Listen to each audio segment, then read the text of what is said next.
现在欢迎您来到高白手世界。 2014년 5월 중국의 시진핑 주석은 상하이 자동차 그룹의 기술센터를 시찰하면서 다음과 같은 말을 남겼습니다. 자동차 산업은 시장이 크고 기술 수준과 관리의 세밀화 정도가 높은 산업입니다. 신에너지 자동차의 발전은 중국이 자동차 대국에서 자동차 강국으로 도약하기 위해 반드시 거쳐야 하는 길입니다. 연구개발 역량을 강화하고 시장을 철저히 연구하며 정책을 잘 활용하여 각종 수요에 맞는 상품을 개발함으로써 강력한 성장점으로 만들어야 합니다. 산업혁명의 큰 대세를 확실히 파악하고 산업 체인을 중심으로 혁신 체인을 배치하여 과학기술 혁신이 산업 발전에 적용되도록 해야 합니다. 어느새 그로부터 10여 년이 훌쩍 지난 지금 과연 시 주석의 꿈은 이루어졌을까요? 중국 정부 발표에 따르면 2023년 자동차 생산 및 판매량이 각각 3,016만 대와 3,009만 대로 전년 동기 대비 각각 11.6%, 12% 증가하여 모두 사상 최고치를 경신했습니다. 그 중에서 승용차의 생산 및 판매량은 각각 2,612만 대와 2,606만 대로 전년 동기 대비 각각 9.6%,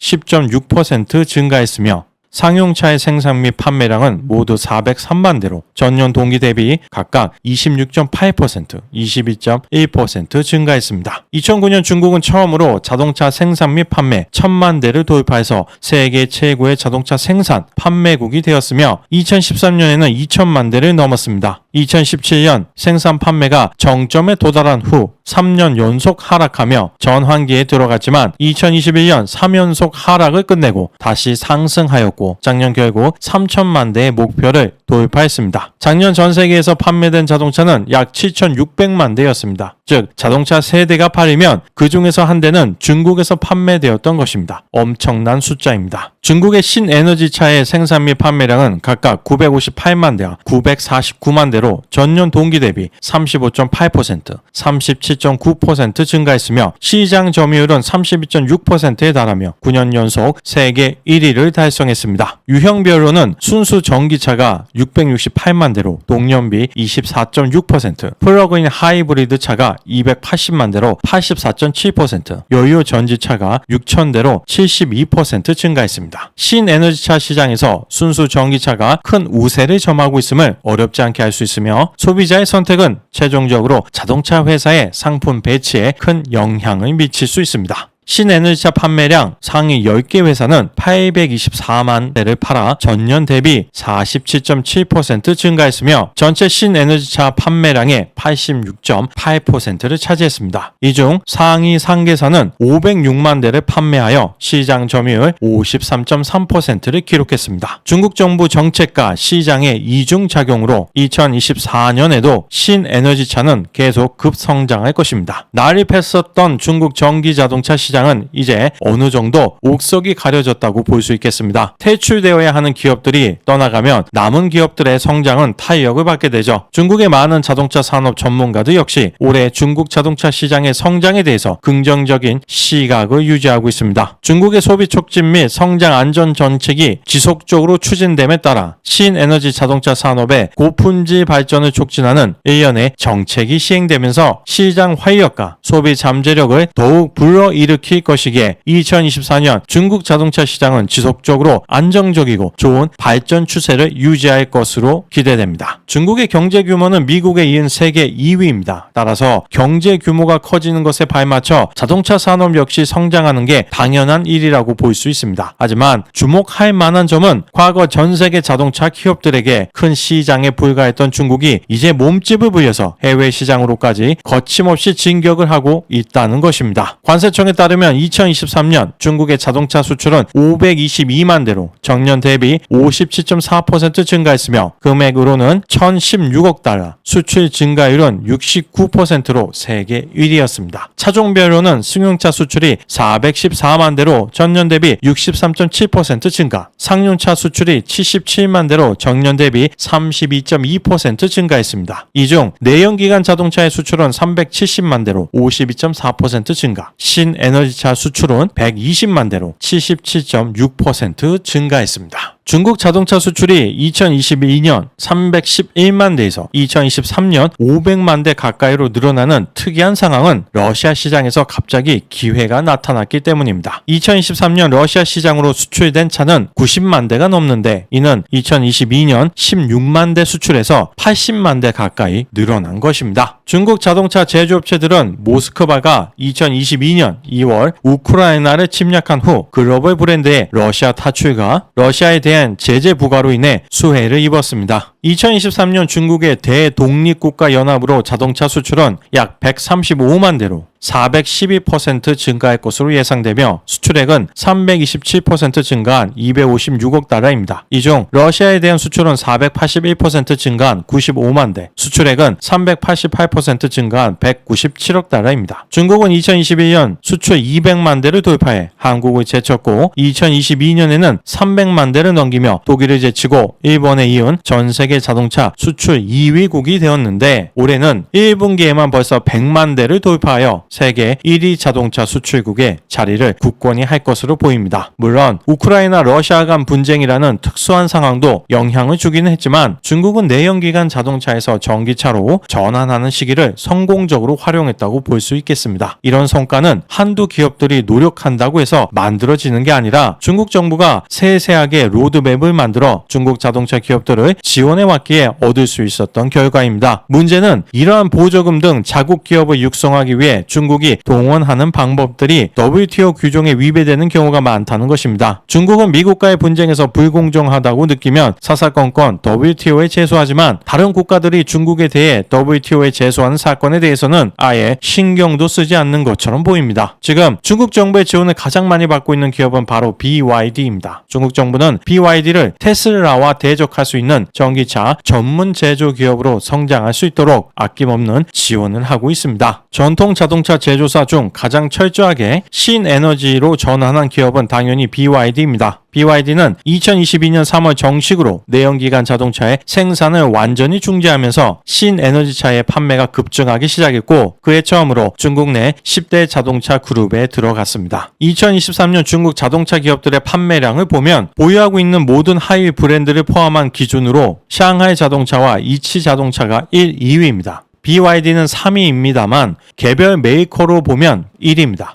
2위 기업하고 비교하면 판매량이 무려 100만 대 이상 차이가 납니다. 재작년하고 비교하면 무려 50% 증가했습니다. BYD는 내연기관 자동차를 전혀 생산하지 않는데 중국 내 1위에 올라선 것입니다. 중국 정부가 얼마나 전기차 도입에 사활을 걸고 있는지 알 수 있는 부분입니다. 합작 회사들의 실적을 보면 2위, 3위, 11위는 폭스바겐, 6위, 7위는 토요타, 10위는 닛산, 13, 14위는 혼다입니다. 이 표에서 환비는 12월과 11월의 판매량을 비교한 것입니다. 7위 이치 토요타 56.34%, 12위 똥펑 닛산 60.15%, 13위 광치 홍다 60.25%, 14위 똥펑 혼다 68.2% 증가했습니다. 중국 자동차 시장은 12월에 판매량이 가장 높기는 하지만 전달에 비해서 이렇게 크게 실적이 올라갔다는 것은 판촉 행사 등으로 물량을 밀어내기 했다는 뜻입니다. 이 회사들의 2023년 연간 판매량을 보면 모두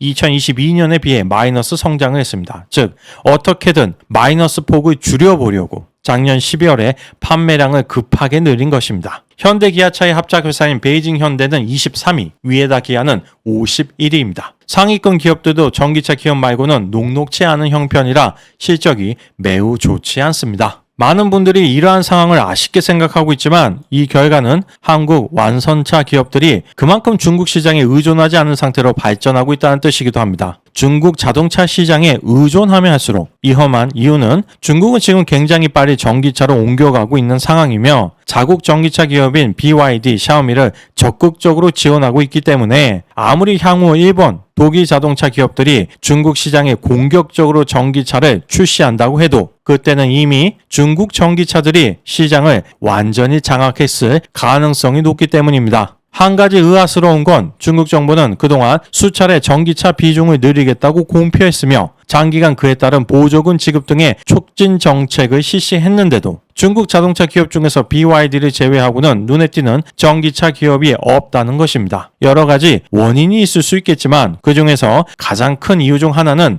중국 자동차 기업들이 대부분 국영 기업이라는 것입니다. 대표이사들은 본인이 경영할 때 몇 년만 잘 넘어가면 되는 것이기에 장기적인 발전과 비전을 고려할 필요가 없습니다. 그러니 특별한 사고가 나지 않고 실적이 많이 떨어지지 않게 하는 게 가장 중요한 거죠. 한국의 재벌 경영은 여러모로 많은 비판을 받고 있습니다. 하지만 역설적으로 새로운 산업에 진출하는 모험을 감수하기 위해서는 오너십이 필수입니다. 전쟁으로 초토화된 대한민국이 지금 같은 선진국으로 발돋움할 수 있었던 것은 국민을 잘 이끈 지도자들, 성실하게 일한 여러분의 부모 세대들의 공이 큽니다. 하지만 그에 못지않게 훌륭한 기업가들의 공헌도 적지 않습니다. 장기적인 성과를 위해 단기적인 손실을 부담하는 것, 주변에 많은 반대에도 불구하고 비전을 가지고 남들을 설득하며 이끌어간다는 것은 굉장한 용기, 끈기, 인내심, 총명함이 필요합니다. 우리는 이병철, 이건희 회장의 반도체 산업 진출, 정주영 회장의 자동차 조선업 진출 등 좋은 사례들을 많이 알고 있습니다. 따라서 재벌들의 문어발 경영의 폐해에 대해서는 법과 제도를 보완하여 견제할 필요는 있습니다만 그들의 위대한 기업가 정신을 폄하해서는 안 될 것입니다. 올해 초 BYD의 완참프 회장은 자율주행 기술 개발에 약 19조 원을 투자하겠다고 발표했습니다. 세계 최고의 기업 애플은 포기한 길을 망설임 없이 걷겠다는 것입니다. 비록 영업이익률은 테슬라의 절반 수준에 그치지만 중저가의 전기차를 앞세워 테슬라를 제치고 세계 전기차 판매 1위에 올랐다는 자신감이 넘쳐 흐르고 있는 것입니다. 물론 중국 전기차의 이러한 성장에 대해 마냥 좋은 시각만 존재하는 것은 아닙니다. 몇 년 전 중국 공유 자전거 기업들이 엄청난 과잉 생산을 통해 점유율 싸움에 들어간 적이 있었고 그 결과 선도 업체들이 모두 공멸하고 수많은 자전거 쓰레기들만 넘쳐났던 게 불과 몇 년 전입니다. 그와 같은 일이 중국 전기차 산업에서도 벌어지지 않을 것이라 100% 확신할 수 있는 사람은 아무도 없을 것입니다. 공국가행으로 다른 국가의 산업을 죽이는 것은 중국이 흔히 취하는 전략이기 때문입니다.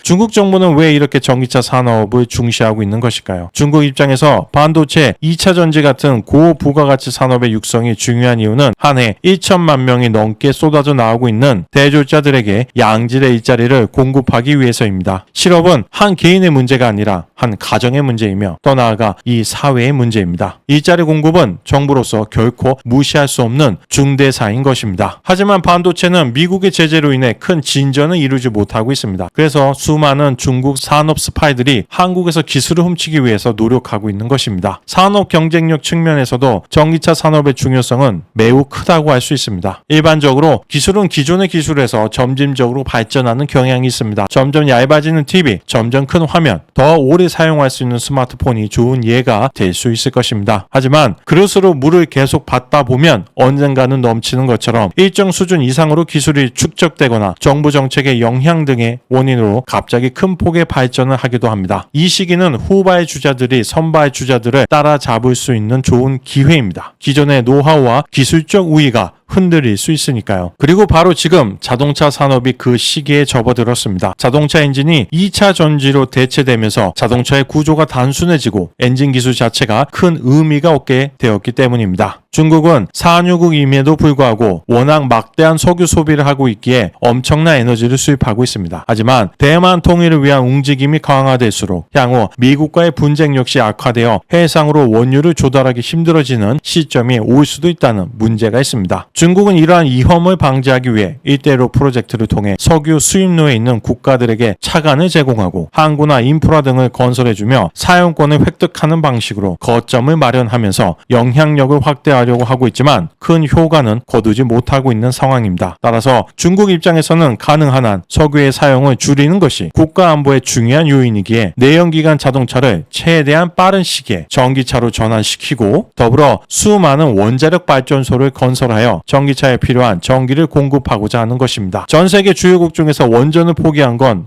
러시아에게 속은 독일밖에 없습니다. 이처럼 중국이 전기차 산업을 육성하려는 목적은 매우 복합적이며 그 중요성이 매우 높기 때문에 결코 포기하는 일은 없을 것입니다. 따라서 중국 정부는 앞으로도 전기차 기업, 특히 BYD에 대한 전폭적인 지원을 아끼지 않을 가능성이 매우 큽니다. 이는 우리가 앞으로 BYD의 행보를 유심히 지켜봐야 하는 이유일 것입니다. 오늘 영상은 여기서 마치겠습니다. 시청해 주셔서 감사합니다.